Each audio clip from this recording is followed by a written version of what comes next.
Qual um outro assunto muito importante tratado no livro de Atos? Quem sabe? O evangelismo, no caso? O evangelismo está ligado à salvação, mas um outro tema que nós temos batido nessa tecla constantemente, desde o início de julho até agora. Comunhão entre eles? Comunhão, exatamente. Olha, se a gente for definir o livro de Atos em duas palavras, comunhão e evangelização, correto? Comunhão porque fala sobre relacionamentos, fala sobre como nós devemos lidar no nosso trato dia a dia uns para com os outros. E evangelização porque o livro de Atos trata da ordem dada aos discípulos do Senhor Jesus para irem e pregar o evangelho por todo o mundo, a toda criatura, a todas as nações, a todos os povos, a todas as gentes, a todas as raças, a todas as etnias, a todas as línguas. Vocês sabem quantas línguas existem no mundo? Entre línguas e dialetos? Chuta aí o número. Quantas línguas existem no mundo? São muitas. São muitas. Muitas são. Quantas, mais ou menos? 60? Não, está bem longe. 1 milhão. Mais. Trilhões. 1 milhão, trilhão. Não, 1 milhão já é muito. Em torno de 6 mil línguas. Já pensou? 6 mil línguas. E cada dia surgem novos dialetos. Tá?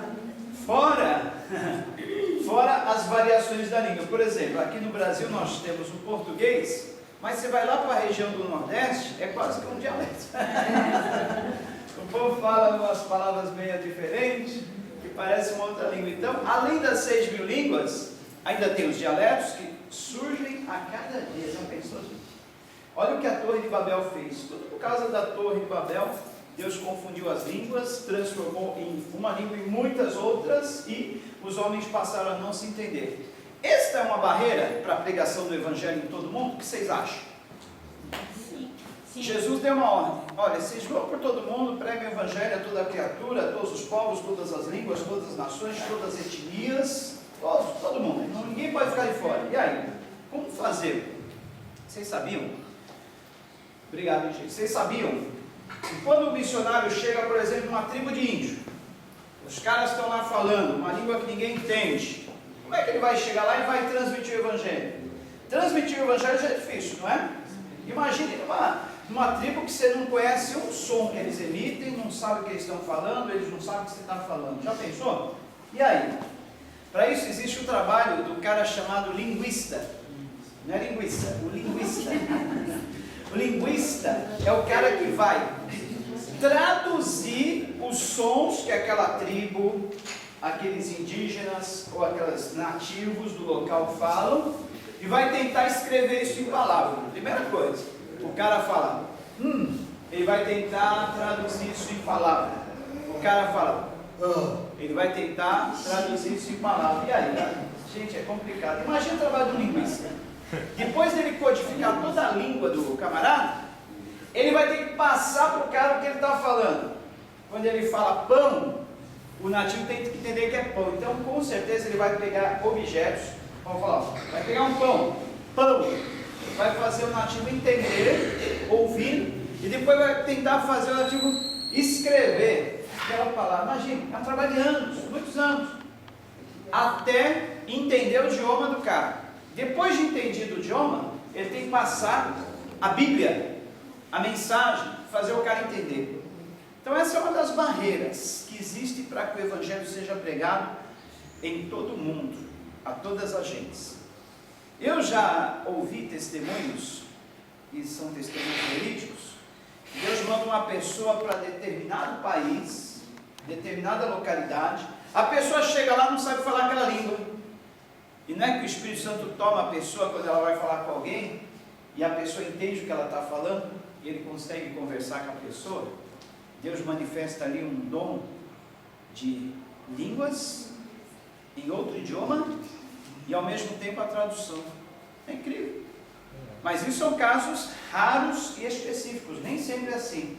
Na maioria das vezes a pessoa vai ter que fazer um curso, vai ter que fazer um profundo estudo, vai ter que ter um grande trabalho de interpretação, tradução e mais do que isso, criação de um idioma escrito, falado, totalmente ali, olha, transliterado aquilo que a pessoa fala.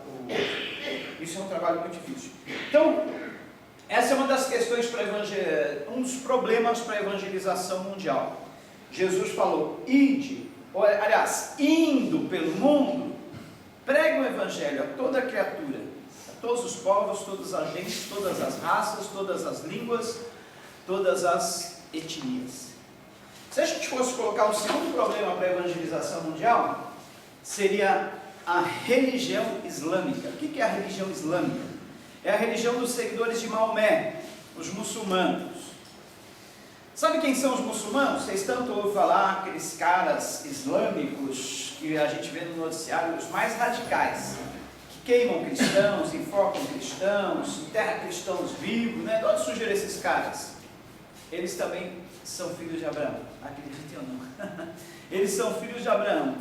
Lembram-se, lá em Gênesis, depois do capítulo 15, mais exatamente Gênesis 16, que Abraão, por causa de uma impaciência, porque ele não soube esperar, ele seguiu a sugestão que foi dada a ele e fez um filho com uma serva, uma escrava dele, chamada Agar. Desta relação com a empregada, surgiu o filho Ismael, porque ele pensou assim, bom, eu já tenho quase 100 anos, 90 anos, mais de 90 anos, minha esposa também, minha esposa é estéril, Deus prometeu um filho para nós, será que não é de outra forma? Ali surgiu quase o primeiro bebê de proveta, só que não foi bem de proveta não, né? Houve a relação mesmo, uma relação pênis-vagina, foi que o bebê de proveta, na verdade não é um bebê de proveta, né? O bebê de proveta, ele é feito do sêmen fecundando um óvulo, mas precisa ter o óvulo e precisa ter o sêmen. O homem, nessa ideia de querer ser criador, fala bebê de proveta, mas ele não nasceu na proveta, né? Ele nasceu da fecundação do óvulo com o sêmen, com o esperma. Então, na verdade, ele é um bebê quase que normal. Se naquele tempo já existisse o chamado bebê de proveta, que retira-se o óvulo, retira-se o sêmen e fecunda no óvulo da mulher, a fecundação é lá, intrauterina. Então, não é a proveta que fecundou, é o óvulo intrauterino da mulher. Apenas foi semeado ali o sêmen, né? Correto? Naquele tempo existisse o chamado bebê de proveta, talvez Abraão seria o primeiro a ter, Sarai seria a primeira a ter um bebê de proveta. Mas na verdade houve a relação sexual, Abraão, melhor dizendo até então, Abraão e Agar, e desse filho nasceu Ismael. Como havia uma promessa para Abraão, que através da descendência dele, todas as demais descendências do mundo seriam abençoadas, que dele seriam benditas todas as nações da terra, que ele seria um povo populoso, uma grande nação, os descendentes de Ismael acreditam que a promessa é deles. Nasceu Isaac depois, mas eles acreditam, não, as promessas que Deus fez a Abraão caem todas sobre Ismael, ou seja, nós os descendentes dos ismaelitas é que somos os filhos da promessa. A nação de Israel é nossa, não é dos filhos de Isaac. E aí surgem essas brigas que vocês veem aí nos noticiários todo dia. Eles querem tomar Jerusalém, eles querem um lugar no Monte Santo, onde está o templo, e o templo deles está lá, aquela abóboda arredondada que vocês veem. Se quiser desligar o projetor, pode desligar, não vou usar. Aquela abóboda arredondada que vocês veem nas fotos de Israel, é o templo islâmico, é a chamada Mesquita de Omar, e eles querem dizer a todo custo que Jerusalém é deles. Aí surgem aquelas brigas, conflitos, já dividiram uma parte de Israel, que é o setor da Palestina. Israel é dividido em duas partes. Quando se fala Palestina, são os descendentes de Ismael, os muçulmanos, os árabes, os islâmicos. Aí quando se fala na parte da Judéia, dos israelitas ou israelenses, está falando na parte que coube aos judeus. Então, eles têm uma parte lá em Israel que é a Palestina, outra parte é dos judeus, mas eles querem o território todo, porque eles falam, não, as promessas feitas a Abraão são nossas, não são de Isaac, são todas nossas. E aí, como se resolve esse conflito? Esta seria uma segunda grande barreira para o evangelismo mundial, porque os islâmicos, os maometanos, que eles seguem Maomé, Maomé é o fundador da religião, ele que trouxe as leis chamadas do Alcorão para o povo seguir. Então eles dizem, Alá é o único Deus, eles chamam Deus de Alá. Alá na palavra no árabe quer dizer Deus. Alá é o único Deus e Maomé é o seu profeta. Então Maomé é o que trouxe o Alcorão, fundou a religião islâmica, e eles acreditam que todas as promessas são deles, inclusive o território todo de Israel é deles. E aí surgem esses conflitos. E eles estão tomando conta do mundo, muitas nações são islâmicas, são maometanas, seguem a religião de Maomé. E para evangelizar esses caras? Se nesses países só pode ter a religião islâmica, não pode ter outra religião, é por isso que morrem os cristãos, porque é proibido, é a lei deles. É a mesma coisa que eu sair daqui e traficar num país que é proibido o tráfico, cuja pena de morte, há uma pena de morte por tráfico. Vocês entendem agora porque morrem os cristãos? Mas a ONU, a Organização das Nações Unidas, alguma entidade do mundo não pode intervir? Entendam, cada país é soberano. Tudo que se faz dentro do país tem que ser respeitada a soberania. Se o país determinou que a lei é aquela, não se pode quebrar. Não sei se faz uma guerra contra aquele país. Mas quem vai se meter a fazer uma guerra com esses caras? Então, eles determinam assim, no nosso país islâmico, maometano, só existe uma religião, o islamismo. Toda e qualquer outra pessoa que quiser implantar outra religião aqui deve ser morto, pena de morte. E aí esses cristãos vão como missionários para esses lugares, começam a evangelizar, geralmente é feito na surdina, geralmente eles fazem escondidamente. Olha, eu já ouvi testemunhos de missionários que para ganhar uma vida, às vezes eles investem 1 ano, 2 anos, 3 anos, primeiro fazendo amizade com a pessoa, às vezes trabalhando na casa daquela pessoa como empregado, empregada, ganhando a confiança da pessoa e aos poucos passando Jesus. E na maioria das vezes, algum milagre acontece que essa pessoa passa a crer em Jesus. E essa pessoa vai fazendo amizade, vai evangelizando assim, até que um dia ela é pega, descoberta, e aí ela é condenada à morte. E aí? Terrível, né? Então é por isso que mais da metade do mundo diz que 2/3 do mundo ainda não conhece Jesus como deve ser conhecido. Metade praticamente do mundo nunca ouviu falar de Jesus. E um tanto, talvez já tenha ouvido falar de Jesus, mas nem sabe o que isso significa. Não sabe qual é a obra de Jesus.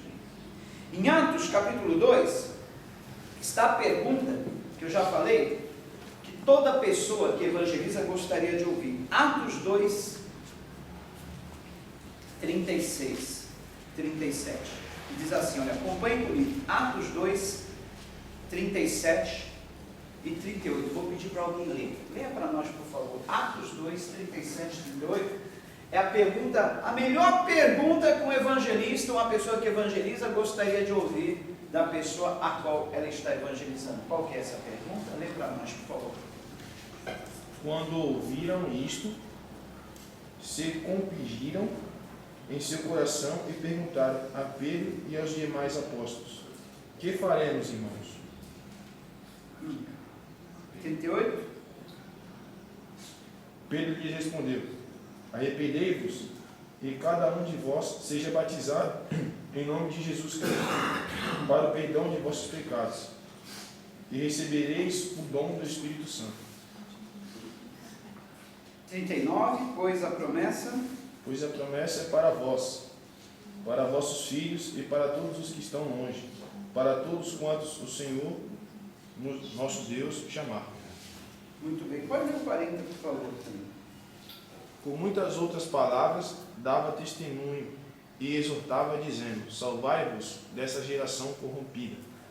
E os que aceitaram a sua palavra foram batizados. E naquele dia houve um acréscimo de cerca de 3.000 pessoas. Muito bem. Olha aí. Pergunta que todo evangelista gostaria de ouvir depois de pregar a mensagem: o que devo fazer para ser salvo? O que devo fazer diante de tudo isso? Né? Você vai evangelizar a pessoa compunge-se no seu coração, se quebranta, é tocada, aí ela te pergunta: então o que eu devo fazer? Aí você entra: arrependa-se e seja batizado. Creia no Senhor Jesus, arrependa-se e seja batizado, para que sejam apagados os seus pecados. Quer dizer, não é o batismo que vai apagar o pecado. Falar em batismo, a partir do próximo domingo nós vamos ter uma classe separada para preparação para o batismo, que deve acontecer em setembro, tá bom? Então aqueles que desejam ser batizados, dê o seu nome para mim, que nós vamos fazer uma classe separada, tá? O Jailson vai passar as instruções para o batismo, e nós vamos formar essa classe para que você seja batizado inteiramente preparado, entendendo o que é o batismo. Mas vocês podem ver que naqueles dias da igreja primitiva, as pessoas eram batizadas como? Elas tinham algum curso de preparação, elas tinham assim alguma classe especial para doutriná-las, enfim, como que era esse negócio? Lendo isso aqui e outros textos que a gente vê em Atos, como vocês acham que era a coisa? Vocês repararam aí no versículo 41 o que diz? Os que aceitaram a sua palavra foram batizados. E naquele dia houve um acréscimo de cerca de 3.000 pessoas. Os que aceitaram a sua palavra foram? Eles eram batizados instantaneamente? Instantaneamente, porque aqui está dizendo que naquele dia houve um acréscimo de cerca de 3.000 pessoas. Vocês lembram o que estava acontecendo nesse dia em Jerusalém? O que era? Era uma festa, né? Chamada festa do Pentecostes, ou da colheita. Todo ano os israelitas comemoram uma festa para celebrar, comemorar a época das colheitas, aí chamada Pentecostes ou colheitas. E nesse dia estavam em Jerusalém judeus de todas as partes do mundo. Vocês sabem que o judeu, onde ele nasce, é judeu, né? Então, se ele nasce na Grécia, mas é de pais judeus, ele é judeu. Se ele nasce no Brasil, mas ele é de pais judeus, principalmente o pai, ele é judeu. Ok? Então, queridos, vejam bem. Ali estavam em Jerusalém reunidas as pessoas, Pedro prega aquele sermão, os camaradas falam: você está falando daquele Jesus que foi crucificado, ele é o Filho de Deus, ele é o Messias, ele é aquele que nós esperávamos? Nós não sabíamos. Quer dizer que nós matamos o Filho de Deus? Pois é. Então estamos perdidos. O que nós devemos fazer? Arrependam-se. Arrependam-se de ter matado Jesus. Creiam nele, sejam batizados. E aí, 3.000 almas se batizando. Que maravilha, né? E ali cada um volta para a sua terra, volta para a sua casa. E agora? É aí que funciona os núcleos caseiros, as células, os pequenos grupos, porque não tinha templo. Onde vai pôr 3.000 pessoas? Cada um foi para as suas casas, e nas suas casas, em alguma casa, eles se reuniam semanalmente para tripé da igreja primitiva. Qual é? As 3 coisas principais que haviam na igreja primitiva, que eles faziam nas casas, nos lares, porque não tinha templo. O primeiro templo foi surgir só no ano 325 da era cristã, 3 séculos depois. O que eles faziam então? Nas casas, o tripé. Mais um livro de Atos para quem fala o tripé da igreja primitiva. 3 coisas que a igreja primitiva fazia: oração, repartir o pão, que pode ser traduzido por comunhão e jejuar. não, Estudar uma também. palavra. O terceiro é a coisa mais importante. É a doutrina dos apóstolos, né? Que se refere ao a doutrina dos apóstolos A palavra de Deus. é o estudo da palavra de Deus. Olha, você vai ter mais um ainda livre de Atos, tá? Então, gente, tripé da igreja primitiva. Eles oravam, estudavam a palavra e tinham Comunhão. comunhão. 3 coisas que não pode faltar na igreja: estudo, oração e comunhão. Estudo, grave isso: estudo, oração e comunhão. Se não houver essas 3 coisas, não é igreja. Pode nem ter paredes, pode ser no meio da rua, mas tem que ter oração, estudo e comunhão. Pode não ter nada. Se tiver 2 pessoas ou mais que façam estudo, oração e comunhão, Jesus está no meio dela. Ali é uma igreja, correto? Então, queridos, olha o papel importante que as casas, os lares exerciam no Novo Testamento, no tempo da igreja primitiva. É por isso que, como nós estamos querendo voltar à igreja primitiva, nós vamos dar muita ênfase à oração, ao estudo e à comunhão nos lares, nas casas. E eu fico contente que nós estamos há menos de um mês trazendo um assunto, indo para o livro de Atos, fazendo treinamento de um pequeno grupo às terças-feiras, e nós já temos 3 grupos, 3 casas abertas para isso. E se você deseja também abrir a sua casa para ser um núcleo de estudo, ou se você deseja ser um líder desses grupos e quer participar do nosso grupo de terça-feira para aprender, para treinar, também está aberto.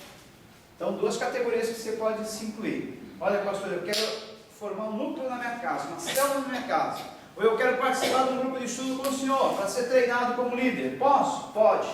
Todos aqui podem. Qualquer pessoa que desejar, é só querer. Aí você vem às terças-feiras com o Jason, que já deu seu nome para o próximo grupo, que vai começar na primeira semana de agosto. Todas as terças-feiras nós nos reunimos aqui na sala. Aqui é como se fosse a sala da minha casa, porque a sala da minha casa é isso aqui, ó, quem já entrou lá sabe que isso aqui é isso aqui. Então não cabe 15 pessoas, então a gente se reúne aqui como se fosse a sala lá de cima. E aí a gente estuda a palavra, ora e tem comunhão uns com os outros. Daí o que acontece? Aquele dom que estava escondido em você, sai para fora, porque você vai, no meio de um grupo de 200 pessoas, como nós somos aos domingos, é impossível todos falarem, é impossível todos orarem, é impossível todos darem testemunho, é impossível todos darem uma palavrinha, mas no grupo de 15 fica mais fácil, você orar, você falar, você dar um testemunho, você até cantar um cante, não é mais fácil? E assim vai acontecer em cada casa, todos vão ter essa oportunidade. Esses grupos servem tanto para a comunhão, para os irmãos terem mais comunhão, como para a evangelização, porque é mais fácil você trazer uma pessoa para a sua casa do que trazer aqui para a igreja, correto?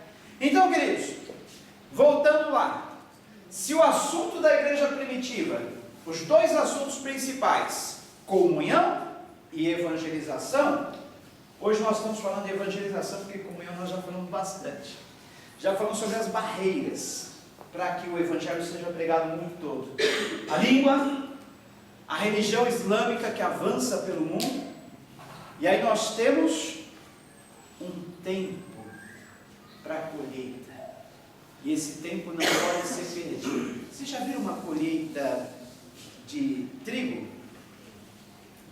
O trigo é uma coisa interessante, ele tem um ponto. Lembra que Jesus falou, olha, hoje à noite eu vou passar um filminho, é uns 15 minutinhos, mas é importante passar esse filme, porque esse filme eu assisti há 15 anos atrás, me tocou muito. E quando eu assisti aquele filme, eu vi a importância, eu entendi as palavras do Senhor Jesus, que Ele disse, olha, levantai os vossos olhos para os campos que estão brancos para a ceifa. Preste atenção quando os campos ficam brancos. O trigo é assim, se ele passar do ponto, há um ponto para ele ser colhido. O Jairus está aí, não, o Jairus, ele andou esses dias aí por uma fazenda, e ele deve ter mais ou menos visto isso aí. Eu sei que ele não andou por uma fazenda de trigo, mas parece que foi milho ou alguma coisa assim, que não deixa de ser parecido. Quando o campo está branquinho, o trigo muda de cor quando está pronto para ser colhido. Ele adquire aquele aspecto meio palha, né? Cor de palha. O campo fica como se estivesse branco. Se passar do ponto, perde. Não presta mais. Aí Jesus fala, olhe para o campo. Quando estiver branco para a ceifa, para a colheita, é o momento. Agora pense, um campo extenso, enorme a perder de vista, e a pessoa tem que colher no tempo. O que precisa? Trabalhadores. Aí por isso que Jesus falou, o que é? O que é quando precisa de mais trabalhadores? Por isso que Jesus falou, olha, orai ao Senhor da seara para que envie mais trabalhadores para a sua seara. Porque a seara é grande. Gente, venham à noite e assistam esse filme. Depois do filme eu vou dar uma explanação. Gente, agora eu vou contar um segredo. Nós estamos no tempo da colheita. Gente, nunca as pessoas procuraram tanto a salvação, se interessar pelas coisas de Deus como agora, nesse momento. Nós estamos quase chegando lá nos dias de Atos, que as pessoas estão dizendo, e aí, o que eu devo fazer para ser salvo? Naqueles dias as pessoas perguntavam isso com desespero, porque elas sabiam que tinham matado o Filho de Deus. Nós matamos aquele cara é Filho de Deus. E aí, então, perdido, e agora? Nós estávamos esperando esse cara, a vida toda ele aparece, quando ele aparece nós matamos ele. Entende agora o desespero que as pessoas ficavam quando os apóstolos chegavam, pregavam a mensagem, falavam, aqueles que vocês crucificaram, ele era o Messias, ele era o Filho de Deus, era aquele que vocês estavam esperando. Aí eles compungiam-se no seu coração, meu Deus, matamos o Filho de Deus, estamos perdidos para sempre, ele era o Messias, nós estávamos esperando, e agora, o que faremos? Arrependam-se. Creram no Senhor Jesus Cristo? Agora creram, arrependam-se, para que sejam apagados os vossos pecados. Ou seja, mude a atitude do seu coração. E hoje em dia nós precisamos mostrar para as pessoas que Jesus é o Filho de Deus, que Jesus é o Cristo, é o Filho de Deus, para que eles, entendendo que Jesus é o Cristo, o Filho de Deus, se arrependam da vida errada que levam, se arrependam de ter matado Jesus, o Filho de Deus, que nós matamos com os nossos pecados, e creiamos para a salvação. Agora, duas questões que nós trouxemos na semana passada, que eu vou relembrar agora em 2 minutos, e nós vamos trazer a terceira questão mais difícil da Bíblia. Olha, eu vou trazer hoje uma das questões mais difíceis, polêmicas e complicadas da Bíblia, já que nós estamos numa escola dominical. Em 15 minutos quero passar para vocês. São 20 para as 11, 5 minutos a gente dá uma relembrada nos 2 assuntos polêmicos da semana passada e mais 15 nesse assunto de hoje. Já que o assunto é salvação. Quem lembra que nós tratamos na semana passada? 2 principais pontos. Salvação é instantânea ou é um processo? Vamos ver quem lembra e pode explicar para a gente. Salvação é um processo ou é instantâneo? É mais ou menos. Mais ou menos não. São 2. É mais ou menos. Prenderam bem, né? Os mais ou menos, relativo, aí quem acha que é instantâneo, tem um versículo que prova isso. Vamos provar pela palavra. Quem acha que é instantâneo? Mas aí, eu acho que é instantâneo. Então fala um versículo, um texto, alguém, um exemplo. Quando Jesus estava foi o Edinho. Isso. Aquele ladrão lá. Muito bem. A Aline acredita que é instantânea e ela trouxe o exemplo do ladrão na cruz. Jesus disse, em verdade te digo, 2 pontos, hoje mesmo estarás comigo no paraíso.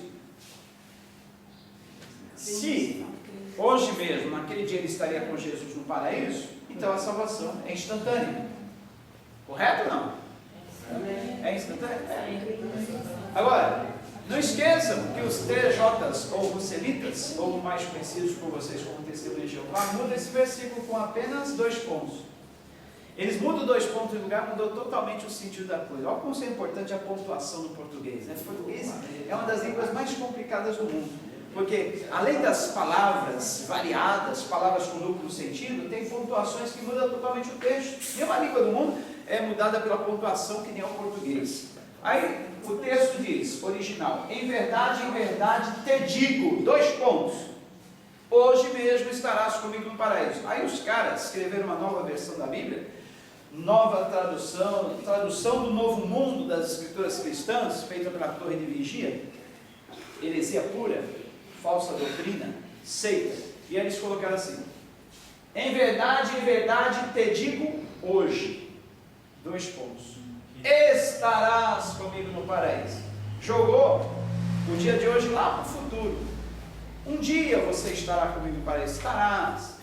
Em verdade, te digo hoje. Mas isso também não muda o sentido da salvação instantânea.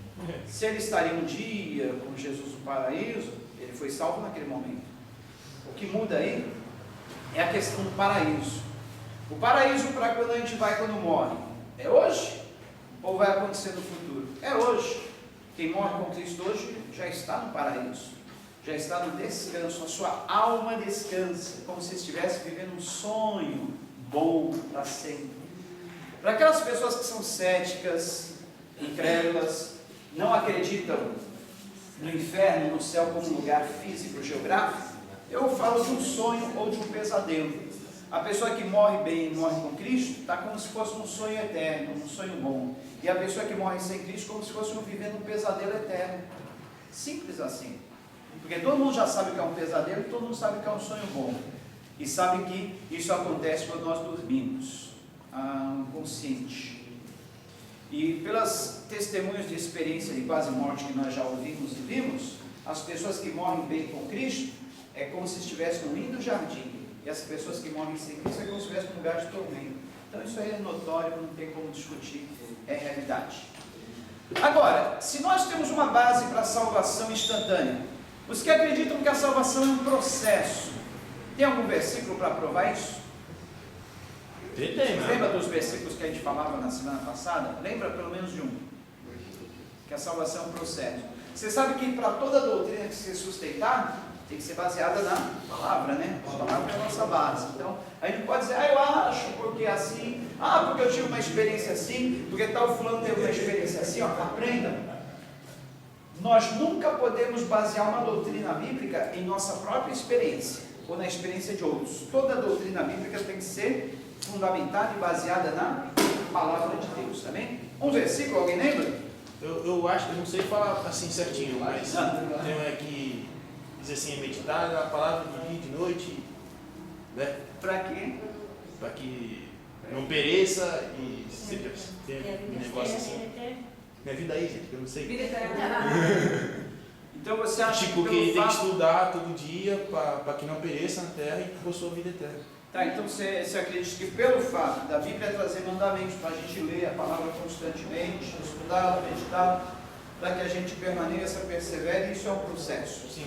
Tá bom, vamos pegar isso aí como base. Isso é um processo, tá? Então a salvação é um processo. Agora, queridos, vamos separar as duas coisas. Como eu falei na semana passada, né? Salvação é uma coisa, santificação é outra. A salvação realmente é instantânea. Como eu falei na semana passada, se for de coração. Se a pessoa tomar uma decisão de coração, ela está salva. Agora, se a pessoa não tomou uma decisão de coração, ela não está salva. Então aí a gente não pode basear. Aí não pode basear uma salvação genuína comparada com uma não. Aí não pode basear, dizer que a salvação é um processo, pegando por base uma salvação ou uma decisão não genuína. Porque se a pessoa não foi sincera ao se decidir, ela não está salva. Mas a partir do momento que ela se decidiu sinceramente, ela está salva. Então é instantâneo. Agora, o que é um processo é a santificação. É o desenvolvimento dessa salvação. A pessoa já recebeu a salvação, mas ela vai desenvolver a salvação. Ela vai fazer essa salvação amadurecer, crescer. Ela vai se tornar mais parecida com Jesus a cada dia. Aí é um processo, a santificação. O que eu sou hoje é bem diferente do que eu fui ontem e ainda estou bem longe do que eu pretendo ser. Esse é o processo da santificação. É a gente melhorando a cada dia. Temos os altos e baixos, as caídas, as recaídas, as subidas, as descidas, mas a gente está caminhando para chegar lá naquele alvo. Então isso é um processo. Gravaram bem? Salvação instantânea, porém a santificação é um processo. E a salvação tem que seguir a santificação, tem que seguir. Correto? Agora, a segunda questão difícil e polêmica que nós tratamos na semana passada, alguém lembra? Ninguém lembra. A gente falou tanto isso aí. Salvação, com relação à salvação. Perde ou não? Perdemos a salvação eterna, uma vez salvo, sempre salvo. Eu acho que perde. Não perde. Uma vez salvo, A Luciana não estava aí, né? Você Não, eu estava por isso. adolescente. que você falou que perde? Porque você veio de uma igreja pentecostal. Cuidado, você vai perder a salvação. Ó, se você não perseverar até o fim, você não vai ser salvo. Cuidado, ele vai desviar, perdeu a salvação. Não é assim? Eles atormentam a pessoa com essa ideia. Ainda para pensar. A gente falou Não que... fácil, né? Você acaba Uma vez só. se devolvendo. Isso, ali ó, Aline resumiu em 2 palavras. Você não perde a salvação, mas pode devolvê-la. Esse ato de devolver a salvação é chamado na Bíblia de apostasia, ou seja, afastamento da fé, negar a fé. Isso é muito falado em Hebreus, né? Aqueles que apostataram da fé, pisaram no sangue de Jesus, rejeitaram a salvação. Então, a gente não perde a salvação. Porque Jesus falou, aquele que vem a mim de maneira nenhuma lançarei fora. Ninguém arrebatará minhas ovelhas da minha mão. Nem a gente pode perder por sermos rejeitados por Jesus, porque apesar de sermos infiéis, Ele permanece fiel, Ele nunca vai tirar um presente que Ele nos deu, a salvação presente. E ninguém pode tirar a salvação de nós. Satanás, o diabo não pode roubar a tua salvação, ninguém pode roubar de você, ninguém. Então isso chama-se segurança eterna. Uma vez salvo, realmente sempre salvo por Jesus. Agora, a apostasia acontece. Você rejeitar a salvação, devolver o presente que Deus te deu. E como o homem tem o livre-arbítrio, que é o assunto que nós vamos entrar hoje, rapidamente, como o homem tem livre-arbítrio, Deus respeita e Deus permite que você devolva esse presente. Agora, falando em livre-arbítrio, qual é a doutrina contrária ao livre-arbítrio? Ontem eu e o Heber estavam conversando isso, ele falava, interessante, né? Ele já fez teologia também, então esse é um assunto que só aprende, só discute, só ouve falar quem estuda teologia. Hoje vocês vão aprender aqui, tá? Em 2 versículos eu vou tirar a dúvida que muitos teólogos têm e não conseguem explicar. Em 2 versículos. Então eu estava conversando com ele ontem e falei, olha, pai, interessante. Nos primeiros tempos da igreja cristã, nos primeiros séculos, a discussão era essa. Havia briga na igreja, havia por essa discussão. Livre-arbítrio ou predestinação? Já ouviram falar da palavra predestinação? Livre-arbítrio já ouviram, né? Agora, talvez muitos não tenham ouvido falar da predestinação. Realmente, havia basicamente 2 correntes, 2 linhas. Uma que era defendida por um homem chamado Arminius, que denominou a teoria dele como arminiana. A teoria de Arminius, ou arminiana, é do livre-arbítrio. E havia outro homem chamado Calvino, João Calvino. Ele denominou a teoria que ele adotou como calvinista, que leva o nome dele, ou seja, a teoria da predestinação. Traduzindo em rápidas palavras, os arminianos, ou defensores da doutrina do livre-arbítrio, acreditam exatamente nisso, que o homem tem livre-arbítrio para escolher entre salvação ou não. Já os seguidores da teoria de Calvino, ou calvinistas, acreditam que o Deus predestina o homem, não tem como o homem escapar, não tem como o homem rejeitar, ele é predestinado para a salvação. E aí, o que vocês acham? Nós escolhemos ser salvos ou fomos predestinados para ser salvos? O que vocês acham? Você acha que você foi escolhido para ser salvo ou você foi já... Aliás, você acha que você escolheu ser salvo? Ou você acha que você foi predestinado, não tinha como escapar, um dia você ia conhecer Jesus e aceitar a salvação e não tinha como? Tem um versículo, eu acho, que fala que não foi a gente que escolheu Jesus, sim, Jesus que escolheu a gente, em João. Beleza, esse é um versículo que apoia a doutrina calvinista. Não fostes vós que escolhestes a mim, pelo contrário, eu vos escolhi e vos designei para que vades e deis frutos. Podemos provar a doutrina calvinista por aí? Que não fomos nós que escolhemos ser salvos, mas foi Deus que nos escolheu? Sim, pela vida dos outros. Mas aí temos um problema. Pastor, Deus escolhe alguns para ser salvo e outros não? Problemão, hein? Está vendo o problema dessa questão? É um problemão. Vamos citar uma igreja, eu chamaria de seita, que adota essa doutrina, essa versão. Congregação Cristã no Brasil. ou chamada mais conhecida como cristã do barril, porque eles bebem uma caninha lascada. Cristã do barril. Eu sei que eu tenho um tio que é de lá, chapa o coco de uma tal forma que às vezes é preciso ser carregado. Aliás, desculpa, eu estou falando do morro, ele já morreu. Eu esqueci que o camarada já morreu, mas ele chapava uma que não era fácil. E era carregado. Saía para pescar com os parentes, amigos, e fazia aquele vexame. Aí a pessoa fala, vai da congregação cristã? É, congregação cristã do barril. E outros que eu conheço que também são assim. Eles acreditam que existe o pecado que é para a morte e o pecado que não é para a morte. Se a pessoa beber, fumar, tudo bem, não é para a morte. Então por isso que bebe. Agora, se cometer adultério, matar e outras coisas mais, que eles consideram mais graves, aí não tem salvação, não tem perdão. Então a congregação ela diz assim, olha, se você é predestinado, escolhido por Deus, um dia, mais cedo ou mais tarde, você vai cair aqui vai ser salvo. E eles acreditam que a salvação é só lá. Nunca caiam nessa, hein? Infelizmente, eu já perdi 2 novos convertidos, um casal e uma nova convertida para lá. Aquela lá do Morrinho. Lá do Morrinho. Perdi. Ah não, uma foi daqui, outra foi do Morrinho. Perdi 2 novos convertidos. Um casal que eu evangelizei, ganhei, acompanhei, fiz o casamento. Aí um amigo convida para ir para lá e lá recebe uma profetada dizendo assim, hoje você foi trazido por Deus para esse lugar. Você que andava procurando o caminho, a salvação. Hoje você foi trazido para cá. E Deus está te chamando hoje. Saia do teu lugar, vem aqui. Nós vamos te batizar agora, porque você foi escolhido por Deus. Aí a pessoa, começa a chorar. Ai, eu fui escolhido por Deus. Ai, eu estava perdido realmente. Ai, eu não sabia o caminho, agora eu sei. Deus me chamou. Eu vim aqui porque Ele me chamou. E a pessoa é batizada na hora. Perdi. Está preparando a pessoa para o batismo. Ensinando, explicando. Num dia, em meia hora, 15 minutos eu perco a pessoa assim, envolvida. E levou a esposa, levou e foi embora. Nunca mais apareceu.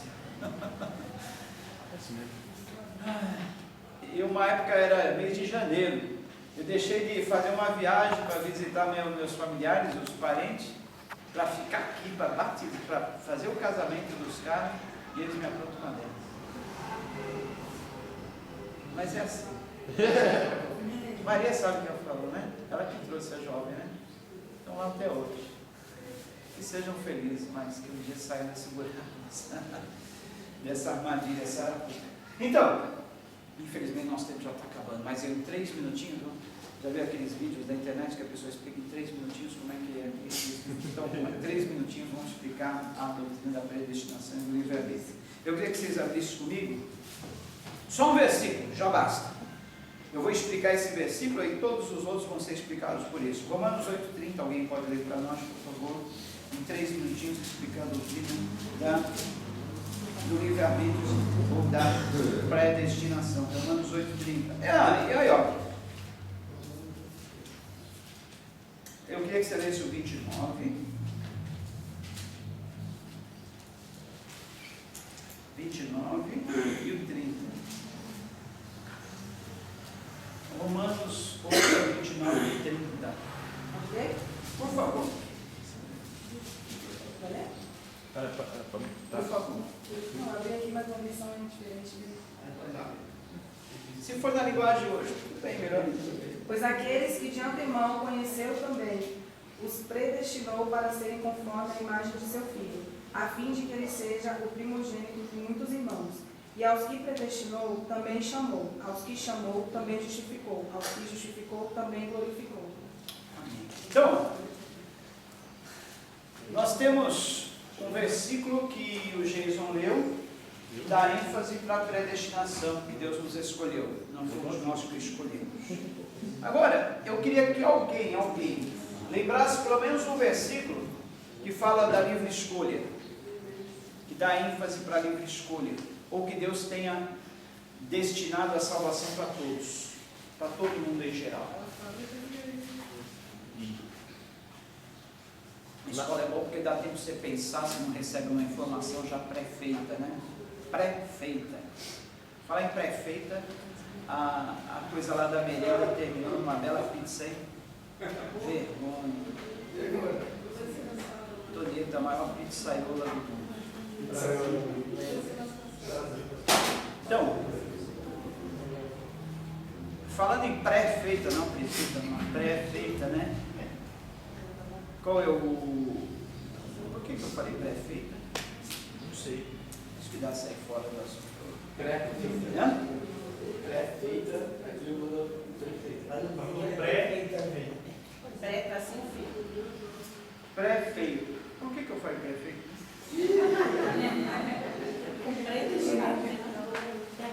Não lembrar de coisa de um minuto atrás é grave. Tá, mas me fala um versículo aí. Porque você falou falando em pré-feita. Tá, mas por que eu falei pré-feito? Aí só lembrou de pré-feita. Não, é o assunto antes que estava. Mas tudo bem. Me fala aí um versículo que prova que a salvação. Ah, tá, agora eu lembrei. A escola é boa porque você não recebe uma doutrina pré-feita. Você aprende a formar, aprender, fazer aquele estudo junto, né? Você não está recebendo nada pré-feito. Você está recebendo a coisa que a gente está preparando. Isso aí fica mais gravado no nosso consciente. Inconsciente. Qual que é? Um versículo que, por exemplo, fala: mas Deus amou todo mundo. Deus quer que todos os homens se arrependam, sejam salvos. João 3,16, olha. Porque Deus amou a quem? A Pedro, a João, a Maria, a Tiago, a Zebedeu, a Aline, ou Mauro, a Dona Maria, que ele escolheu. Não, fala que ele amou o mundo de uma tal maneira que deu seu Filho unigênito para que alguns, os escolhidos, os pré, sejam salvos. Não, para que todo aquele que nele crê não pereça, mas tenha salvação. Gente, esse é o versículo mais conhecido da Bíblia e fala claramente que é para todos. Não está falando de escolhidos, predestinados, não está falando tudo, para o mundo todo e para todo aquele que nele crê. Tem outro versículo em Timóteo, rapidamente. Timóteo, 1 Timóteo 2, 4 e 6. Lê para a gente já finalizar com Romanos 8, 30. 1 Timóteo 2, 4 a 6. Hoje não teve aula dos adolescentes? Ah. 1 Timóteo 2, 4 a 6. 1 Timóteo 2, 4 a 6. Capítulo 2, versículo 4. 4 a 6. Ninguém que serve como soldado, se envolve em negócios da vida civil, porque deseja Falei na satisfazer. primeira? 1 Timóteo. Ah, segunda, perdão. É a primeira. Que eu vi carta de Timóteo. Pode ir agora? Por favor. Que quer que todos os homens sejam salvos e cheguem ao pleno conhecimento da verdade. Isso, tá bom, só aí. Tá. Aqui, ó, mais um versículo e pronto, fechou o fim de papo. Aqui está escrito que deseja Deus que alguns, os escolhidos, os predestinados, os eleitos, não, mas os que?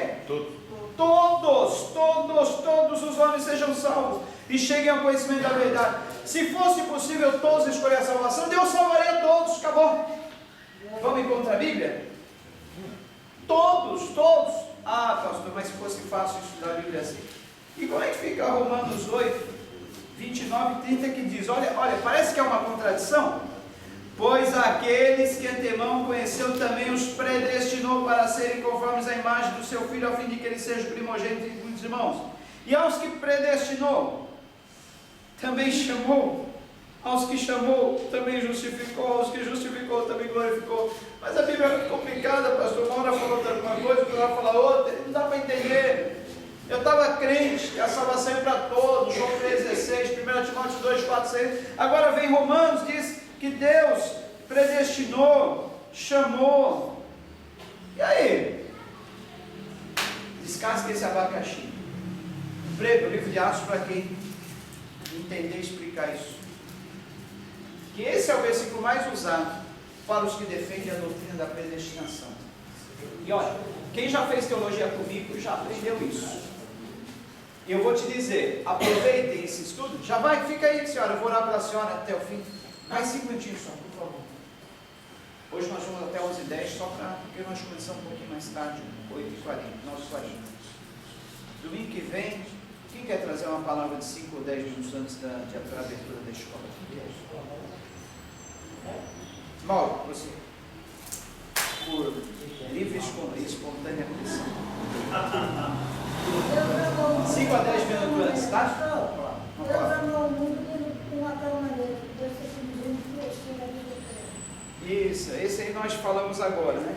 Mas eu estou dizendo assim, explicar esse Romanos 8:30. Porque nós lemos que a salvação é para todos. E aqui está falando que há os predestinados, os escolhidos. E aí? Parece que há uma contradição na Bíblia? Só parece, mas não acho. Por quê? É fácil, tão fácil quanto a luz, tão claro como a luz. Só que os maiores teólogos às vezes não conseguem explicar isso. E aproveitem por vocês serem alunos de uma escola bíblica dominical, de uma igreja que se preocupa com a palavra e fazer você entender.